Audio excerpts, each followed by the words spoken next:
Em nome do Pai, do Filho e do Espírito Santo. Amém.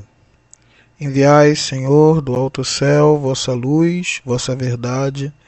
Elas serão meu guia, me levarão até o vosso Monte Santo, até a vossa morada. Jacó gerou José, o esposo de Maria, da qual nasceu Jesus, que é chamado o Cristo. A origem de Jesus Cristo foi assim.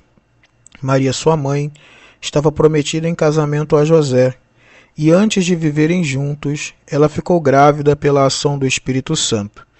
José, seu marido, era justo, e não querendo denunciá-la, resolveu abandonar Maria em segredo.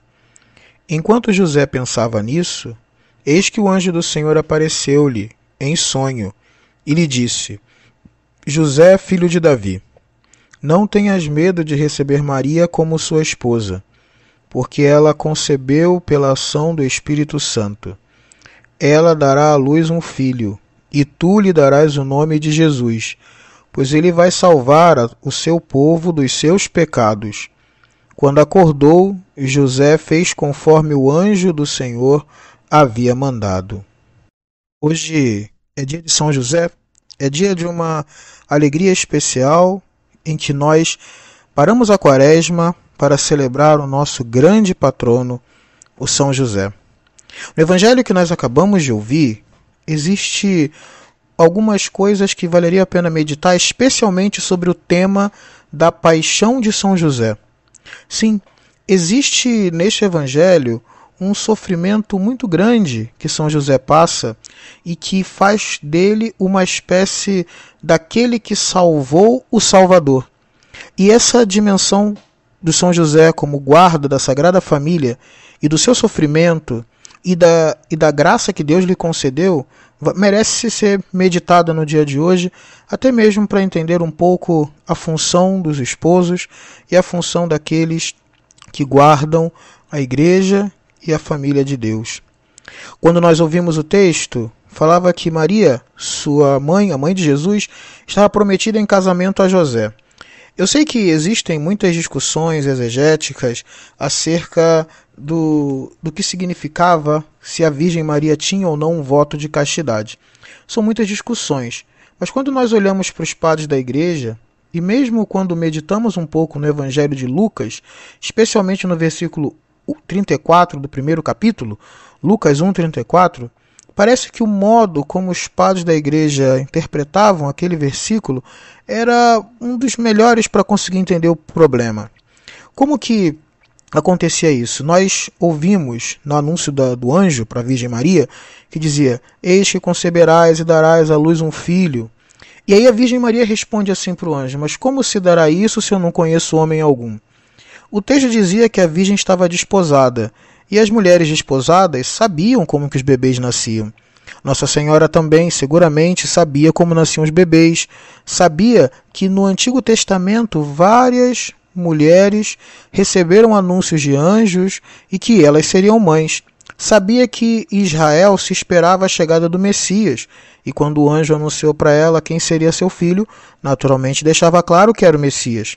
Ora, ela sabia que vinha o Messias, ela sabia como nascem os bebês, ela sabia que várias vezes na Escritura homens importantes de Israel foram precedidos por anúncios de anjos. Ora, como que ela poderia ainda perguntar para o anjo: como se dará isso se não conheço homem algum?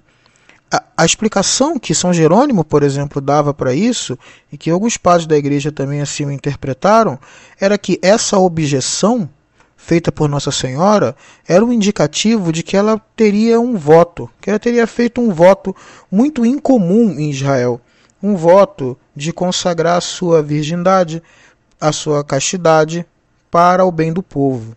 E esse voto não era comum, era uma coisa própria que seria dela mesma. Isso era como São Jerônimo interpretava e como alguns padres da Igreja interpretaram. E considerando essa perspectiva patrística do voto que a Virgem Maria fez de castidade, então nós entendemos que a ação de São José ao assumir a Virgem se torna um mérito muito grande, porque no livro de Números capítulo 30, versículo 8 até o versículo 9, nós ouvimos que existia uma norma sobre como aconteciam os votos feitos pelas mulheres. Dizia nesse capítulo que se o marido, ao tomar conhecimento do voto que a sua esposa tivesse feito, ele tinha duas opções. Ele poderia aceitar o voto, e então ele assumia o voto junto com ela, qualquer voto que ela tivesse feito, e os votos serão válidos. Agora, o marido também podia manter alguma oposição ao voto, e aí esse voto seria nulo, o que desobrigaria a mulher de ter feito aquele voto, né? Então, aqui tem esse dado. Quando o marido, ao receber a esposa, tomava consciência do voto, ele podia aceitar o voto da esposa, ou ele podia negar aquele voto. E quando nós ouvimos no texto a Virgem Maria falar para o anjo, como vai ser isso? Não conheço homem algum. É como se... E ela já estava desposada, era uma indicação de que o São José tinha aceitado o voto. E isso torna a ação de São José, a virtude da castidade de São José, algo mais impressionante ainda. Porque antes de aparecer um anjo para ele, antes de ver um milagre, antes de aparecer uma estrela, antes de ter reis magos, antes de ter os anjos do céu cantando, antes de todos aqueles acontecimentos impressionantes do nascimento de Jesus acontecerem, ele já amava a Virgem Maria até o sacrifício da própria carne, que é a marca própria da virtude do marido. Amar a esposa até o sacrifício da própria carne. É como se a doação de carne de São José à Virgem Maria não se deu ao modo como se dá com os demais, né? Como se dá com todos os casados. A doação de corpo se dá na entrega do ato conjugal. Mas no caso aqui, quando São José aceita, ele está renunciando à possibilidade de ter filhos por causa da Virgem Maria, renunciando às possibilidades da carne por causa do amor à Virgem. Ele teve um amor tão grande que sacrificou na própria carne para poder cuidar de Nossa Senhora. Isso mostra a grandeza da castidade de São José. É claro que depois, com todos os acontecimentos miraculosos da vida dele, fica não mais fácil, mas pelo menos mais significativo da presença divina.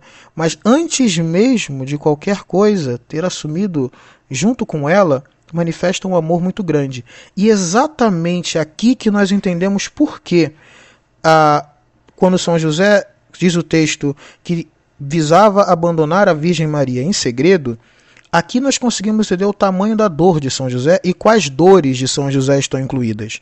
Porque, em geral, as razões por que São José teria querido abandonar a Virgem em segredo são discussões dos padres da igreja, e nós temos um certo grau de mistério nisso até hoje.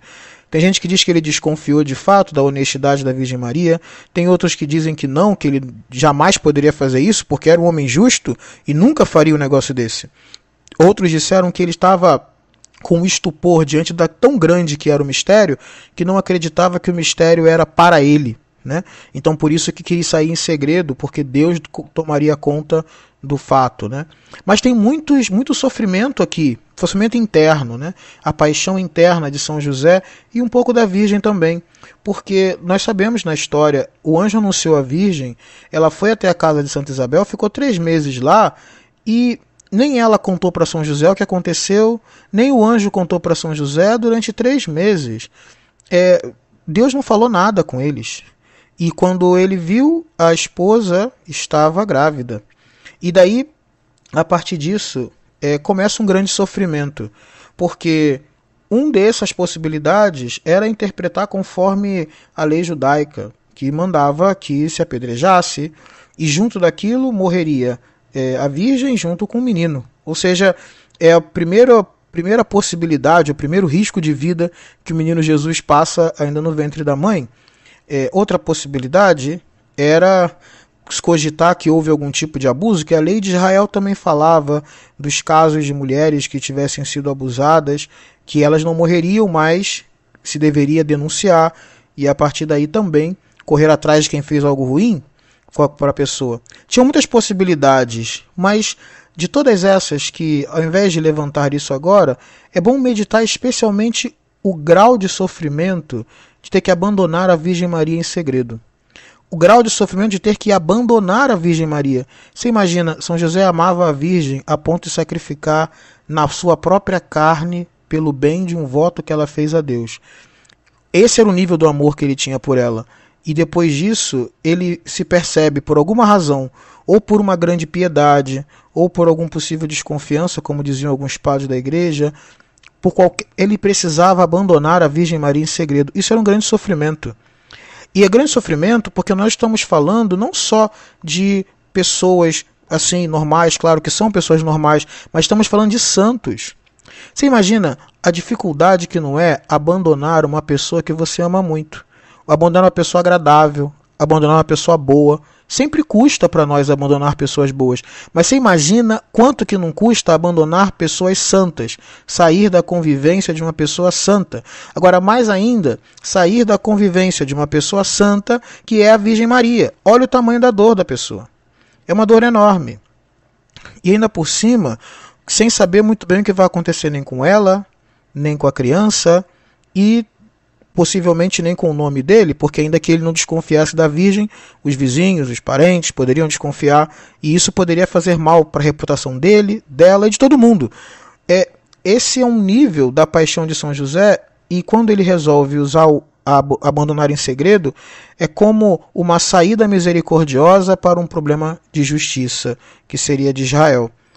Quando o anjo aparece, ele pede para São José não ter medo. E o medo tem muitas razões. Tem esse medo, seria o medo social, que pudesse ser, e o outro medo é exatamente esse medo do estupor, que é o medo daquele que diz: existe algo muito grande acontecendo aqui, e esse algo grande que acontece, eu não deveria tocar, porque Deus não falou nada comigo. Dessa paixão de São José de ter que abandonar a Virgem em segredo, nasce uma alegria enorme, de quando o anjo diz assim: tu lhe darás o nome. Tu darás o nome ao Messias. Isso é muito impressionante, porque isso é uma alegria imensa. Ele não precisa abandonar a Virgem Maria, e além de não precisar abandonar a Maria que ele tanto amava, ele ainda recebeu o Jesus, o Deus Eterno e Todo-Poderoso, que vai olhar para ele, vai falar papai, como um dia o Verbo Eterno falou Pai no céu. Depois de um sofrimento e de uma angústia, São José dormiu e confiou em Deus. E quando acordou, encontrou Deus olhando para ele e dizendo que ele seria o Salvador do Salvador. Que ele iria salvar o Salvador muitas vezes.